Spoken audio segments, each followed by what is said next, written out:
Well, hey there, I'm Joshua Johnson. It's good to be with you on this Thursday, September 1st. And tonight, we're talking about what President Biden is about to say. He is in Philadelphia for a primetime address about America's future, what the White House is calling the soul of the nation.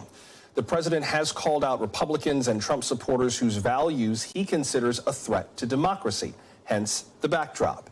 Independence Hall. It's where the founders signed the Declaration of Independence and the Constitution, and it is where Mr. Biden launched his 2020 campaign.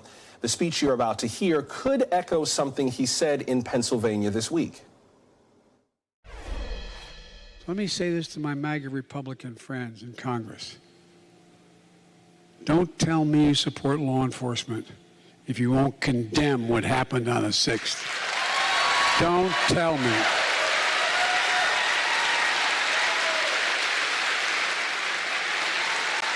Can't do it.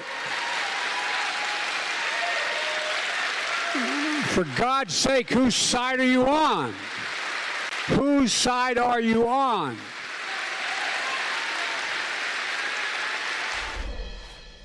We are told to expect an optimistic speech, but polling, as you can see, suggests the president will address a pessimistic nation. According to a recent Quinnipiac poll, nearly 70% of Americans say they believe that democracy is in danger of collapse, and that pessimism cuts across Republicans, Democrats, and independents. Plenty for us to discuss tonight. We're waiting for the president to come to the podium. He's in a photo line at the moment with the First Lady, with some of the congressional delegation in Pennsylvania and local officials in Philadelphia. But tonight we're watching the president's address with NBC Senior Digital White House reporter Shannon Pettypiece, Susan Del Percio, a Republican strategist and MSNBC political analyst, and Zach Petkanis, a Democratic strategist and former senior advisor to Hillary Clinton. You can see the president's walking out now alongside the First Lady, Dr. Jill Biden. We'll get to the panel in just a minute, but again, we're expecting the president to give an address about the soul of the nation. He's been very active in the state of Pennsylvania over the last few weeks, particularly the last week, speaking repeatedly in Pennsylvania to support Democratic candidates who are running for governor and for U.S. Senate. We're expecting him to repeat some of the things we've heard before in his address tonight about the soul of the nation. And Independence Hall, as we mentioned, is an apt backdrop for that. He's right down, for those of you who have not been to Philadelphia, this is the historic district downtown where the Liberty Bell is housed, where Independence Hall is, and where the National Constitution Center is as well. Let's head now to Philadelphia and hear the president. Thank you. I speak to you tonight from sacred ground in America, Independence Hall in Philadelphia, Pennsylvania. This is where America made its Declaration of Independence to the world more than 2 centuries ago with an idea unique among nations, that in America, we're all created equal. This is where the United States Constitution was written and debated. This is where we set in motion the most extraordinary experiment of self-government the world has ever known. With 3 simple words: we the people, we the people. These 2 documents and the ideas they embody, equality and democracy, are the rock upon which this nation is built. They're how we became the greatest nation on earth. They're why, for more than 2 centuries, America has been a beacon to the world. But as I stand here tonight, equality and democracy are under assault. We do ourselves no favor to pretend otherwise. So tonight, I've come to this place where it all began to speak as plainly as I can to the nation about the threats we face, about the power we have in our own hands to meet these threats, and about the incredible future that lies in front of us if only we choose it. We must never forget, we the people are the true heirs of the American experiment that began more than 2 centuries ago. We the people have burning inside of each of us the flame of liberty that was lit here at Independence Hall. A flame that lit our way through abolition, the Civil War, suffrage, the Great Depression, world wars, civil rights. That sacred flame still burns. Now in our time, as we build an America that is more prosperous, free, and just. That is the work of my presidency, a mission I believe in with my whole soul. But first, we must be honest with each other and with ourselves. Too much of what's happening in our country today is not normal. Donald Trump and the MAGA Republicans represent an extremism that threatens the very foundations of our republic. Now, I want to be very clear up front. Not every Republican, not even the majority of Republicans are MAGA Republicans. Not every Republican embraces their extreme ideology. I know, because I've been able to work with these mainstream Republicans. But there's no question that the Republican Party today is dominated, driven, and intimidated by Donald Trump and the MAGA Republicans. And that is a threat to this country. These are hard things, but I'm an American president, not a president of red America or blue America, but of all America. And I believe it's my duty to level with you, to tell the truth, no matter how difficult, no matter how painful. And here, in my view, is what is true. MAGA Republicans do not respect the Constitution. They do not believe in the rule of law. They do not recognize the will of the people. They refuse to accept the results of a free election. And they're working right now, as I speak, in state after state, to give power to decide elections in America to partisans and cronies, empowering election deniers to undermine democracy itself. MAGA forces are determined to take this country backwards to an America where there is no right to choose, no right to privacy, no right to contraception, no right to marry who you love. They promote authoritarian leaders and they fan the flames of political violence that are a threat to our personal rights, to the pursuit of justice, to the rule of law, to the very soul of this country. They look at the mob that stormed the United States Capitol on January 6th, brutally attacking law enforcement, not as insurrectionists who placed a dagger at the throat of our democracy, but they look at them as patriots. And they see their MAGA failure to stop a peaceful transfer of power after the 2020 election as preparation for the 2022 and 2024 elections. They tried everything last time to nullify the votes of 81 million people. This time, they're determined to succeed in thwarting the will of the people. That's why respected conservatives like Federal Circuit Court Judge Michael Ludwig has called Trump and the extreme MAGA Republicans, quote, a clear and present danger to our democracy. But while the threat to American democracy is real, I want to say as clearly as we can, we are not powerless in the face of these threats. We are not bystanders in this ongoing attack on democracy. There are far more Americans from every background and belief who reject the extreme MAGA ideology than those that accept it. And folks, it's within our power, it's in our hands, yours and mine, to stop the assault on American democracy. I believe America is at an inflection point, one of those moments that determine the shape of everything that's to come after. And now, America must choose.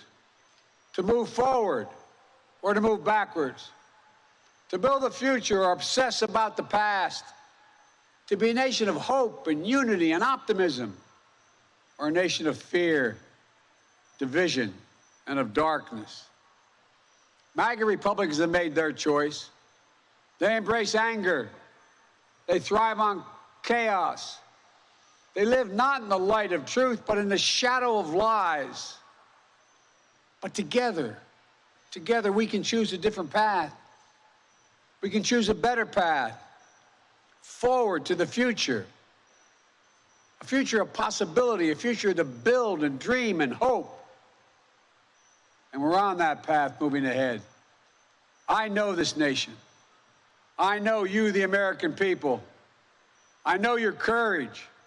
I know your hearts. And I know our history. This is a nation that honors our Constitution. We do not reject it. This is a nation that believes in the rule of law. We do not repudiate it. This is a nation that respects free and fair elections. We honor the will of the people. We do not deny it. And this is a nation that rejects violence as a political tool. We do not encourage violence. We are still an America that believes in honesty and decency and respect for others. Patriotism, liberty, justice for all, hope, possibilities. We are still, at our core, a democracy. And yet, history tells us that blind loyalty to a single leader and a willingness to engage in political violence is fatal to democracy. For a long time, we've told ourselves that American democracy is guaranteed, but it's not. We have to defend it, protect it, stand up for it, each and every one of us. That's why tonight, I'm asking our nation to come together, unite behind the single purpose of defending our democracy regardless of your ideology.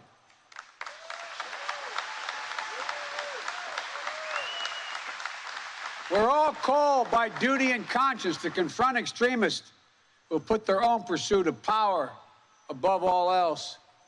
Democrats, independents, mainstream Republicans. We must be stronger, more determined, and more committed to saving American democracy than MAGA Republicans are to destroying American democracy. We, the people, will not let anyone or anything tear us apart. Today, there are dangers around us we cannot allow to prevail.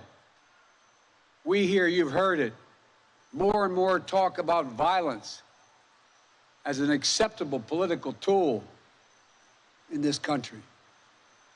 It's not. It can never be an acceptable tool. So I want to say this plain and simple. There is no place for political violence in America, period. None, ever.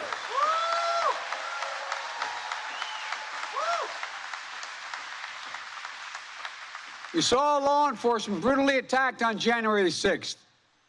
We've seen election officials, poll workers, many of them volunteers of both parties, subject to intimidation and death threats. And can you believe it? FBI agents, just doing their job as directed, facing threats to their own lives from their own fellow citizens. On top of that, there are public figures today, yesterday, and the day before predicting and all but calling for mass violence and rioting in the streets. This is inflammatory. It's dangerous. It's against the rule of law. And we, the people, must say, this is not who we are.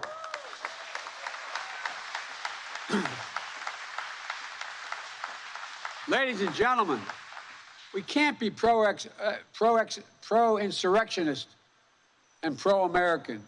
They're incompatible. We can't allow violence to be normalized in this country. It's wrong. We each have to reject political violence with all the moral clarity and conviction this nation can muster. Now, we can't let the integrity of our elections be undermined, for that is a path to chaos.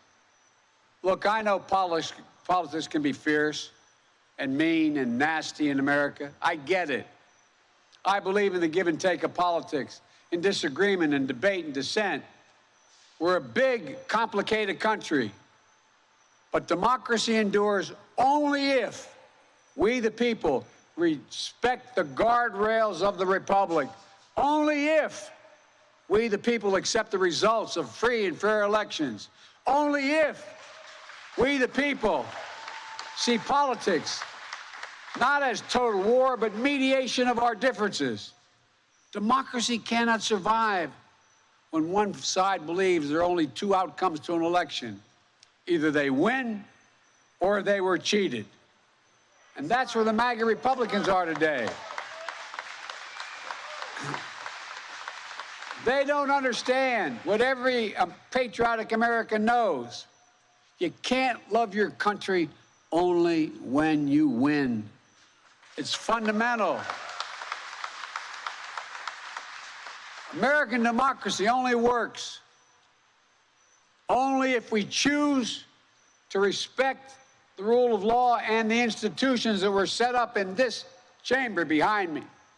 Only if we respect our legitimate political differences. I will not stand by and watch. I will not the will of the American people be overturned by wild conspiracy theories and baseless evidence-free claims of fraud. I will not stand by and watch elections in this country stolen by people who simply refuse to accept that they lost. I will not stand by and watch the most fundamental freedom in this country, the freedom to vote, and have your vote counted and be taken from you and the American people. Look, as your president, I will defend our democracy with every fiber of my being, and I'm asking every American to join me.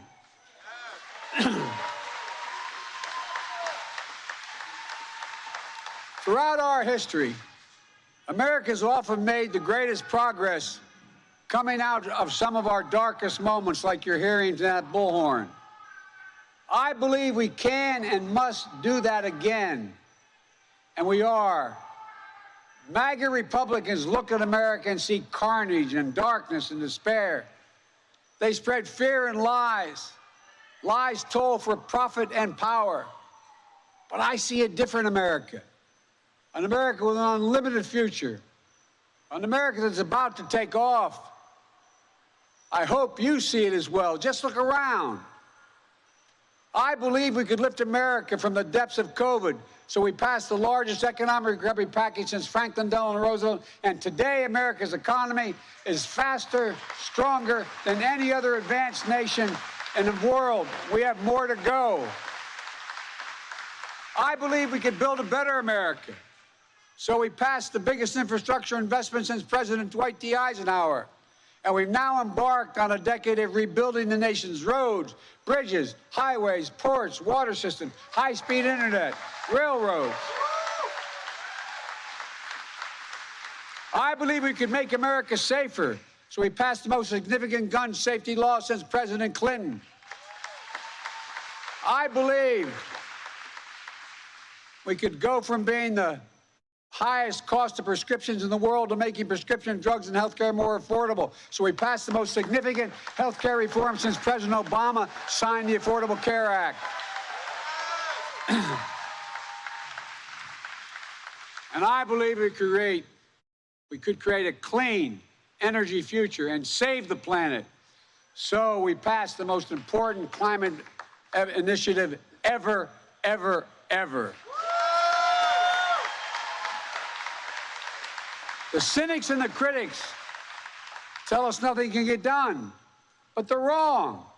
There is not a single thing America cannot do, not a single thing beyond our capacity if we do it together. It's never easy, but we're proving in America, no matter how long the road, progress does come.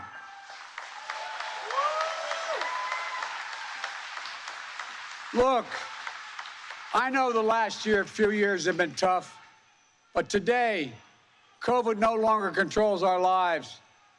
More Americans are working than ever.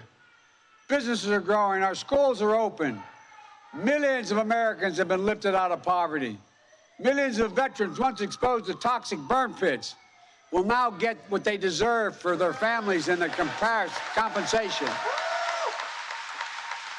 American manufacturers come alive across the heartland, and the future will be made in America. No matter what the white supremacists and the extremists say, I made a bet on you, the American people, and that bet is paying off, proving that from darkness, the darkness of Charlottesville, of COVID, of gun violence, of insurrection, we can see the light. Light is now visible. Light that will guide us forward, not only in words, but in actions. Actions for you, for your children, for your grandchildren, for America. Even in this moment, with all the challenges we face, I give you my word as a Biden, I've never been more optimistic about America's future. Not because of me, but because of who you are. We're going to end cancer as we know it. Mark my words. We're going to create millions of new jobs in a clean energy economy. We're going to think big. We're going to make the 21st century another American century, because the world needs us to. That's where we need to focus our energy. Not in the past, not on divisive culture wars, not on the politics of grievance, but on a future we can build together. The MAGA Republicans believe that for them to succeed, everyone else has to fail. They believe America, not like I believe about America. I believe America is big enough for all of us to succeed. And that is the nation we're building, a nation where no one is left behind. I ran for president because I believe we're in a battle for the soul of this nation. I still believe that to be true. I believe the soul is the breath, the life, and the essence of who we are. The soul is what makes us, us. The soul of America is defined by the sacred proposition that all are created equal in the image of God, that all are entitled to be treated with decency, dignity, and respect, that all deserve justice and a shot at lives of prosperity and consequence, and that democracy must be defended, for democracy makes all these things possible. Folks, and it's up to us. Democracy begins and will be preserved in we, the people's habits of the heart, in our character, optimism that is tested yet endures, courage that digs deep when we need it, empathy that fuels democracy, the willingness to see each other not as enemies but as fellow Americans. Look, our democracy is imperfect. It always has been. Notwithstanding those folks you hear on the other side there, they're entitled to be outrageous. This is a democracy. But history and common sense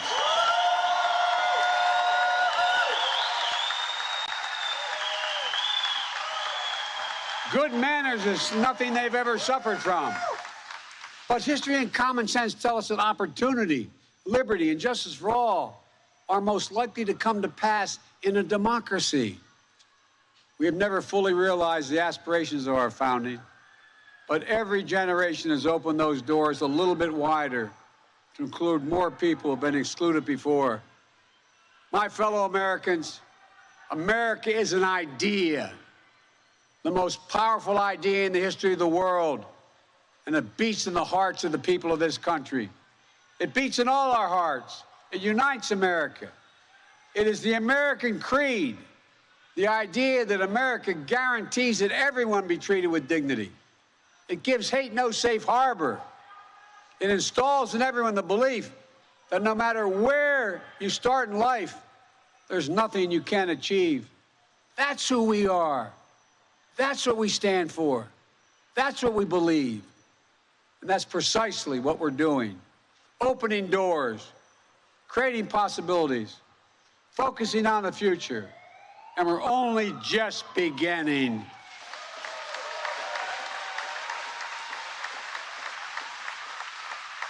Our task is to make our nation free and fair, just and strong, noble and whole. And this work is the work of democracy, the work of this generation. It is the work of our time, for all time. We can't afford to leave anyone on the sidelines. We need everyone to do their part. So speak up, speak out, get engaged, vote, vote, vote. And if we do our duty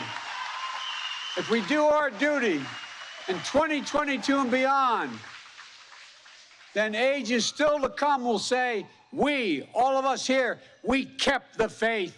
We preserved democracy. We heeded our worst. We heeded not our worst instincts, but our better angels.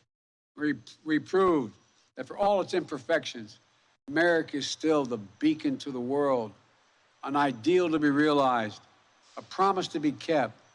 There's nothing more important, nothing more sacred, nothing more American. That's our soul. That's who we truly are. And that's who we must always be.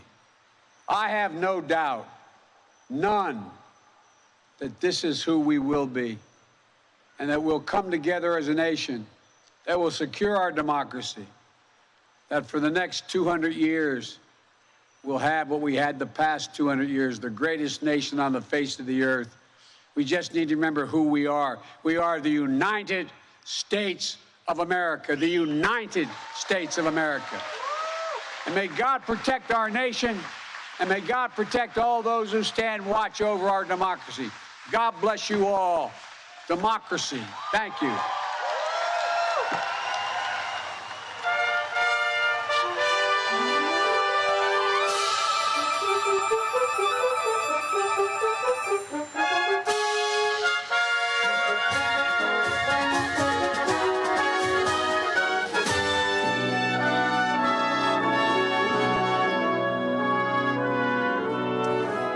President Biden speaking to a crowd at Independence Hall in downtown Philadelphia on themes of the soul of our nation. It is a theme that he addressed in his inaugural speech back on January 20th of 2021. He repeated a number of themes that he's spoken on before, a few that he spoke about on the campaign trail, but he went straight after the political followers of Donald Trump. Didn't have to call him by name, but we knew exactly who he was referring to very early in his address.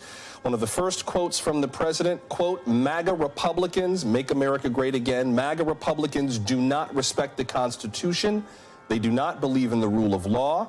They do not recognize the will of the people. They refuse to respect the results of a fair election, unquote. The president called out political violence, said that there is no place for it, period, none, ever, which drew applause from the crowd. He also took a direct shot at Republican Senator Lindsey Graham, who on Sunday referred to rioting in the streets. The president didn't call him by name, but called out public figures who were, in his words, predicting and all but calling for mass violence and rioting in the streets. He also talked about what he has said was the reason he jumped into the race for president in the first place. He referred near the end to the darkness of Charlottesville, referring to that rally in 2017 where a young protester named Heather Heyer was one of the people who lost their lives in the aftermath. And he called on Americans to come together despite their political differences, and hopes that future generations would say, we heeded not our worst instincts, but our better angels. That referred to another inaugural address, which is the one that was given by Abraham Lincoln back in 1861. Of course, the inauguration of Abraham Lincoln was what led to the first shots at Fort Sumter, which began the Civil War. So that leads to the question, what will the response be to this speech? You heard a few people yelling in the background off to the side at Independence Hall. No incidents, of course.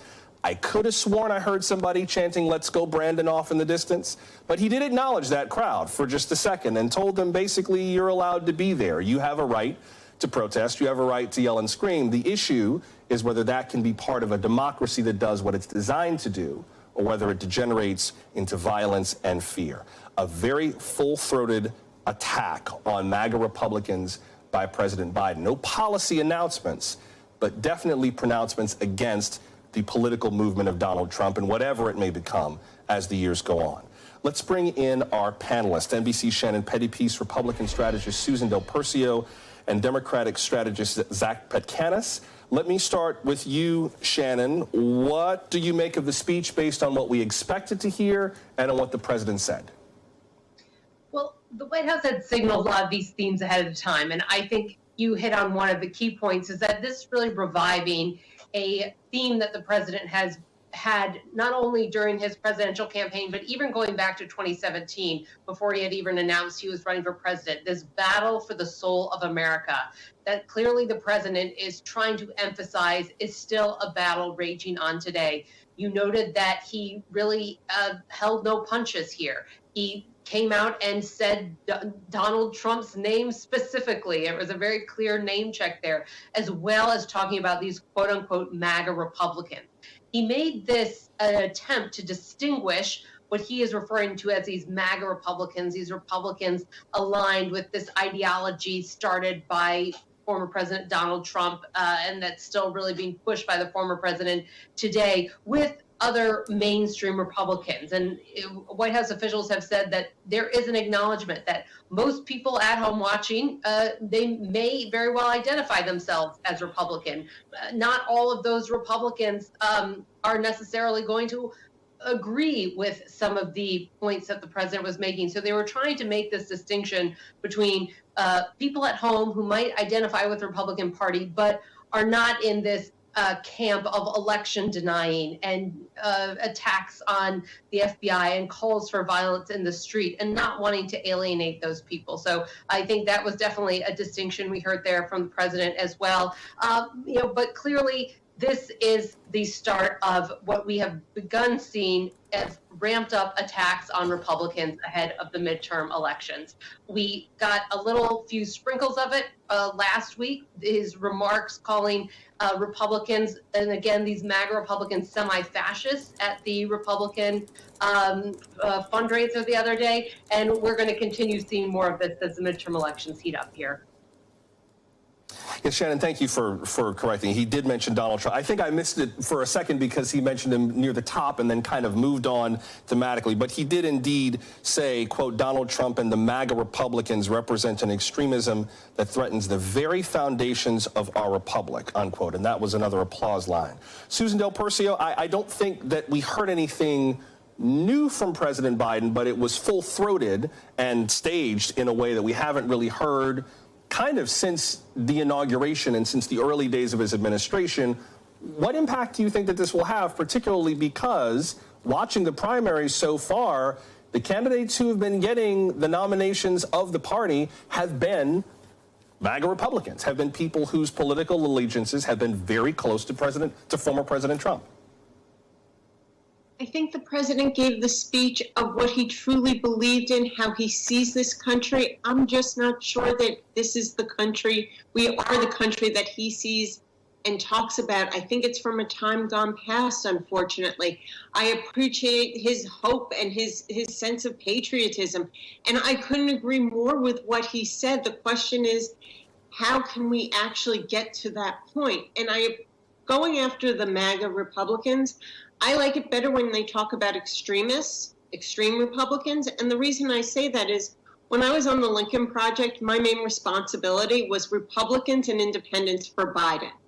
And our pitch was basically, I get why you voted for him in 2016. I mean, I didn't, but people did vote for Donald Trump. But now you know what he is. You can't do it again. And we were successful in taking about 5 to 10% of Republicans and moving them to Biden. But you can't make the mistake to believe that these Republicans were enthusiastic about Joe Biden. They just couldn't stand Donald Trump, and they just wanted to put their country before party and get rid of the most disastrous, dangerous president we've ever seen.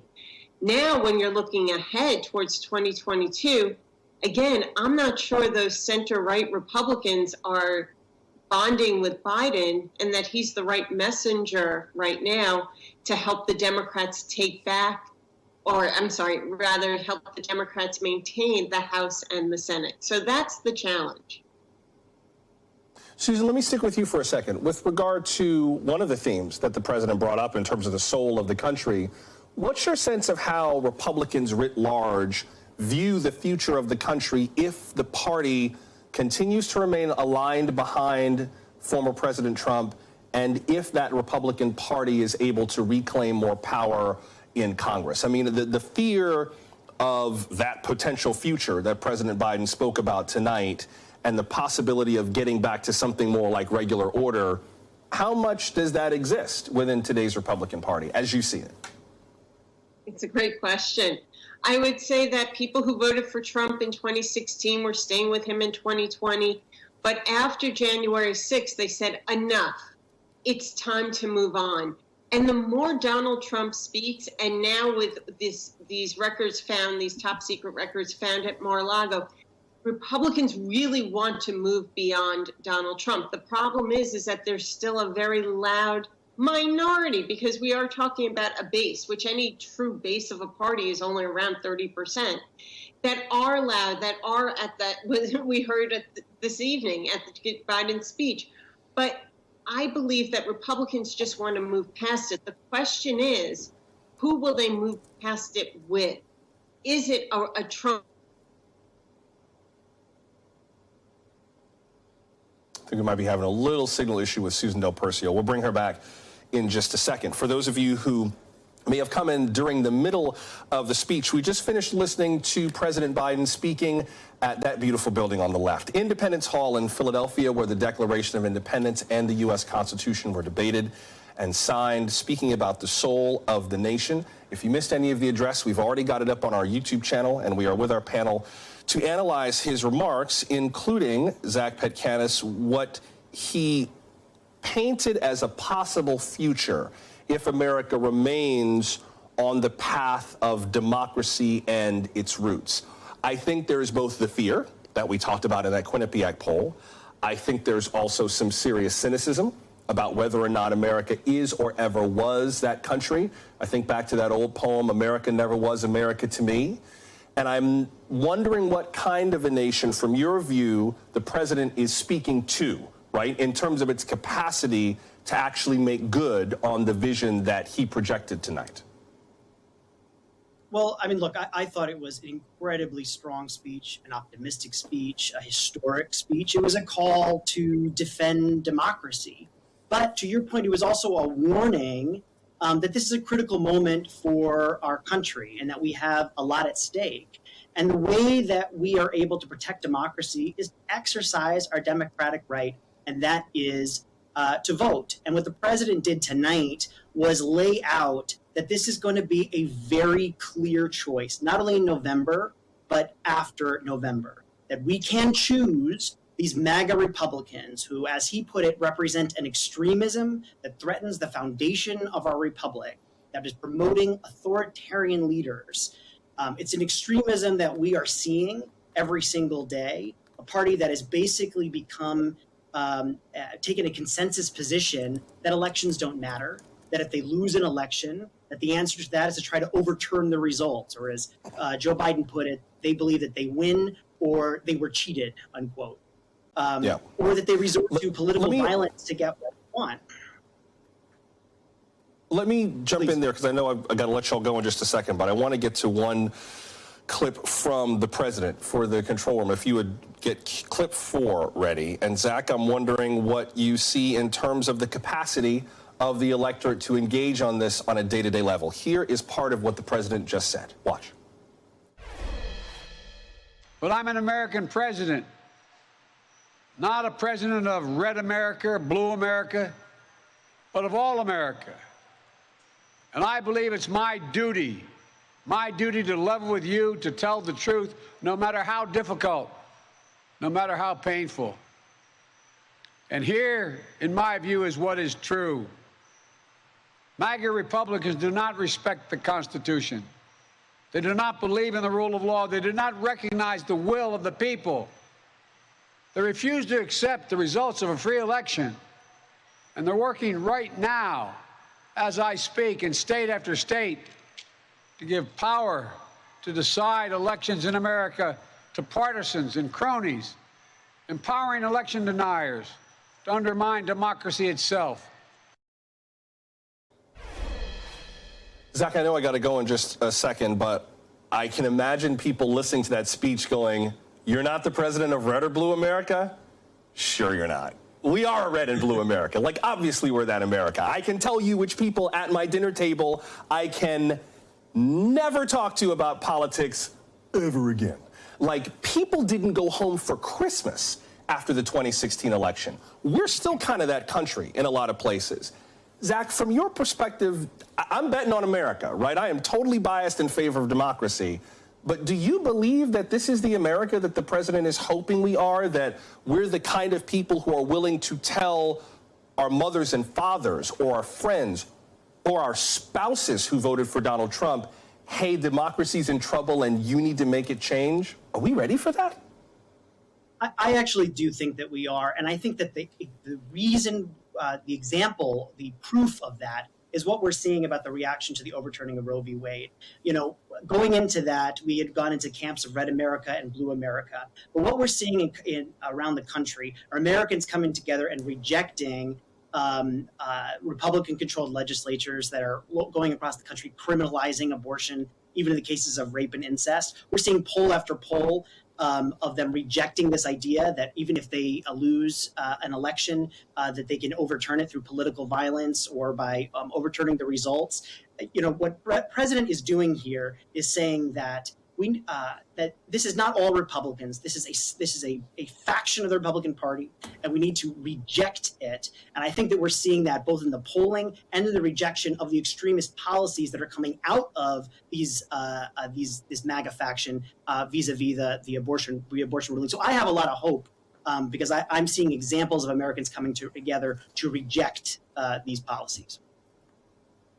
All right, well, we will see what the political reactions are like to this speech tomorrow and in the days to come, and definitely the reaction from the former president. I'm just going to look real quickly to see if we've noticed anything from the former president just yet. It does not look like he has commented just yet, but that train is never late. So we will see how the former president reacts to this and what impact this has going forward through to November. NBC Shannon Pettypiece, Republican strategist Susan Del Percio, and Zach Petkanis. Appreciate you all being here. Thank you very much. And again, if you're joining us from the NBC News app or from NBCnews.com, you got an alert about the speech. It's on our YouTube channel. Just search for NBC News. If you missed the speech, you can watch it in its entirety. Well, we started off this hour talking about President Biden. In a moment, we'll shift gears to President Trump and update you on the Mar-a-Lago legal fight. We'll break down today's hearing on the documents taken from his mansion when we come back.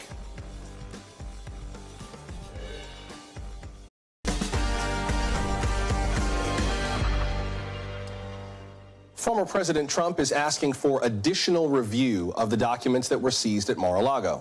Now, a federal judge is hinting that she's open to it. His legal team is asking for a so-called special master to go through the papers, some of which are highly classified. They made their case today in court. The special master would review the files for privileged materials. The Justice Department argues that it already set aside such papers, so a special master is unnecessary. It also says that appointing this person would slow down assessing which documents present a security risk. The judge says she will issue a written ruling on this. Let's discuss it with MSNBC legal analyst Kristen Gibbons-Feeden, who joins us now. I wonder what your sense is of the balance between these two arguments from the former president's legal team and the DOJ. Well, the balance between the arguments and based on the judge's comments, it's really unclear which way the judge is going to rule. But from the hearing, there were some major takeaways. And I think the three major takeaways from the hearing is that this matter was referred to the DOJ not merely to collect documents, but rather to investigate whether or not a crime had taken place. Two, that the hearing revealed that the DOJ firmly believes that there was evidence collected at Mar-a-Lago which supports their own criminal investigation. So there could be indictments, not necessarily saying Mr. Trump, but certainly indictments. And three, whether or not Trump's argument for a special master has any merit. This will inevitably, as you alluded to, Joshua, result in a delay of the criminal investigation, which may very well be Trump's chief strategy. Can you elaborate on what this would mean in terms of a delay of the investigation? Are we talking about weeks and weeks, months and months? Are we talking about key documents that investigators might use to say, aha, we knew there was something there, that they would never be able to see, or they would have to see with conditions? Like, if the Justice Department is right about there being impediments to their investigation, what would those actually look like? Well, if the special master is appointed, then the special master will have the opportunity to review the documents before the DOJ investigators have the opportunity to review that. So not only will they have delay in terms of waiting for the judge's decision, but they also have delays in waiting for the appointed master to actually review the documents. But I think one thing is important here, and that's that there is unquestionably the fact that, it really does impair the intelligence community as a whole, their ability to assess whether or not the improper storage of these documents created a national security risk. And if so, it would impede their ability to quickly identify measures to rectify or even mitigate any damage that the improper storage could have. So my hope is that if there is delay with the appointment of the special master or even for the judge's decision, that everyone will act with haste.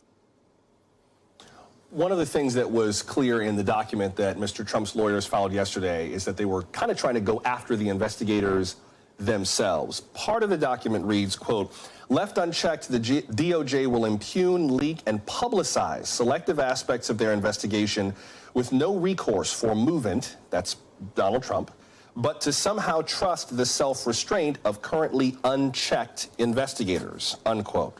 What do you make of this strategy, trying to kind of convince the court that the DOJ's investigators and the FBI can't be trusted to do the right thing, basically? Yeah, well, all motions and all responses are documents of advocacy. So, of course, Trump's advocacy papers that he files in court are going to be a mirror image of the narrative that he is consistently putting out to the public. And in that particular quote, he's specifically referring to the fact that the DOJ, in order to prevent this type of scrutiny, actually had a team of FBI investigators who were completely unrelated and independent from the ongoing investigation that is before Judge Reinhardt, where he signed that search warrant.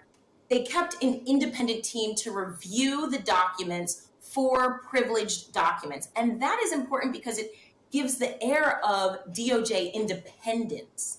But the Trump's team wants to, from a narrative standpoint, but also I think from a delay standpoint, want to shift that narrative to say, look, you can't trust these people. So it's got to be a special master that I'm asking for specifically. And it's part of their persuasive argument. Before I got to let you go, the judge says that in terms of the items that were seized by the FBI, the status report from the investigation team will be unsealed, but the status report for the filter team will not. That will remain sealed. I assume that's because the filter team is dealing with documents that would be privileged, possibly extremely highly classified, and it's just to keep that as quiet and as secret as possible. Is that it? Absolutely. You got it. It's the privilege. Because those privileged communications technically are attorney-client privileged communications, and that needs to be assessed by the court to determine whether or not they should be disclosed to the investigatory team or not before it's disclosed to the public. MSNBC legal analyst Kristen Gibbons-Feeden, appreciate you breaking this down for us. Thank you very much. We will get to some of today's other headlines before we go, including an update from Mississippi. How is the state capitol doing in restoring water service there? We're glad you're with us for Now Tonight from NBC News.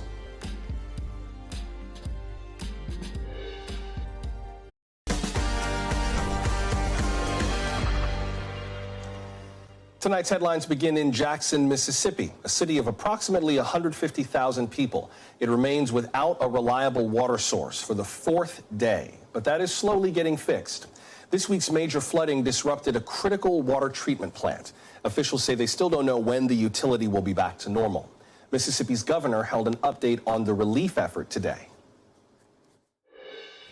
Today, I am announcing the launch of 7 state-run water distribution sites throughout the area impacted by the water crisis. 600 National Guard service members have been activated and are working to help manage the distribution of water and other critical resources.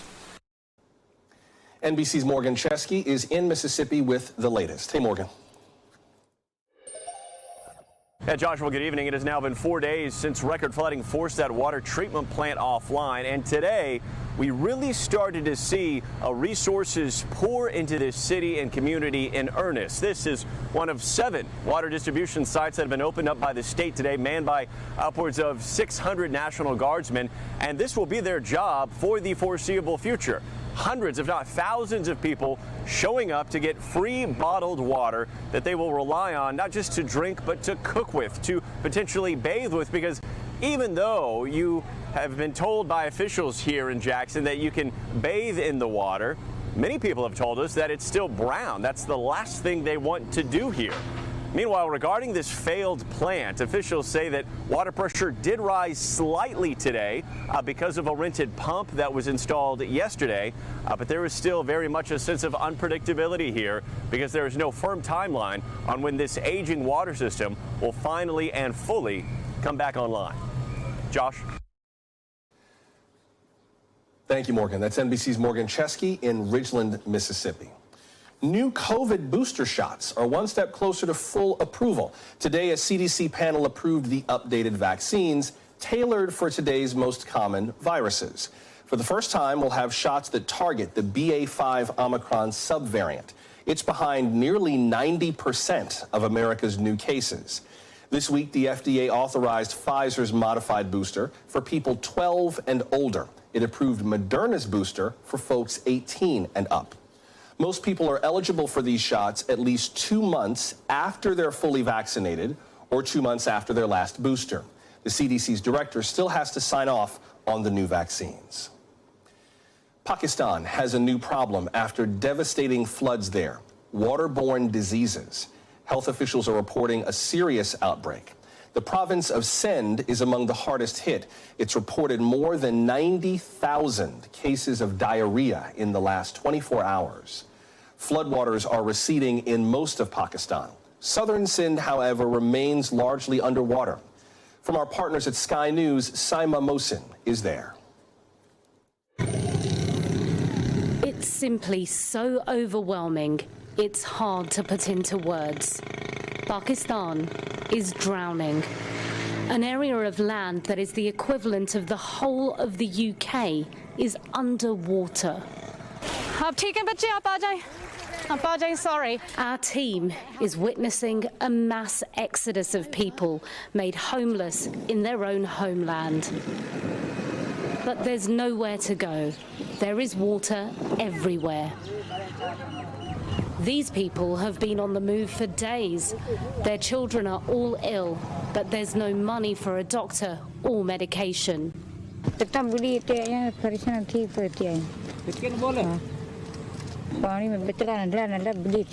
भाई जब से सैलाब आया है ना तब से हमको आराम नहीं आ रहा है, नींद हराम को हो गई हमारी। ऐसे नींद नहीं आ रही है जैसे हमको ऐसा डर लग रहा है कि ये कब पानी किधर से आया। Some people have managed to stay at least close to where they once lived and called home. They work on these fields. It's a huge agricultural expanse of land, but it is extremely dry. And it's an island. They are surrounded by vast expanses of water and muddy bogs. You cannot even walk through it to get to the main road. As we were driving, we saw an entire village of people wading through the water.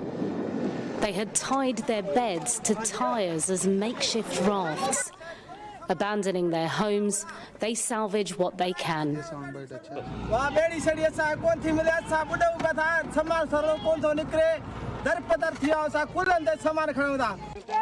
They don't know where they are going or what they will do.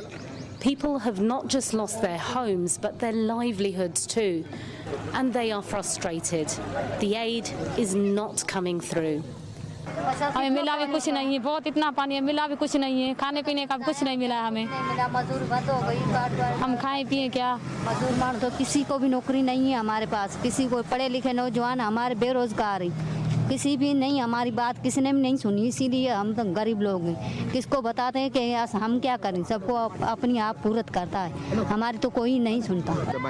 The people here in Sindh, like millions of others up and down the country, are finding what little dry land they can on riverbanks, in muddy fields, and on roadsides. For now, this is home. Saima Mohsin on the outskirts of Dadu in Sindh, Pakistan. Thank you for making time for us. Some of you have already started sending me comments about the president's address tonight, some of the things that stood out to you. I'd love to know your thoughts on the president's address or any of the topics that we did discuss tonight.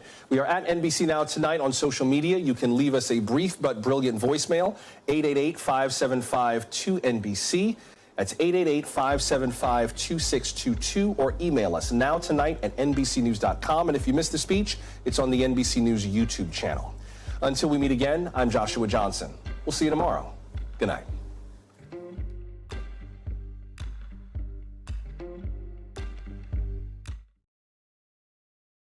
Thanks for watching our YouTube channel. Follow today's top stories and breaking news by downloading the NBC News app.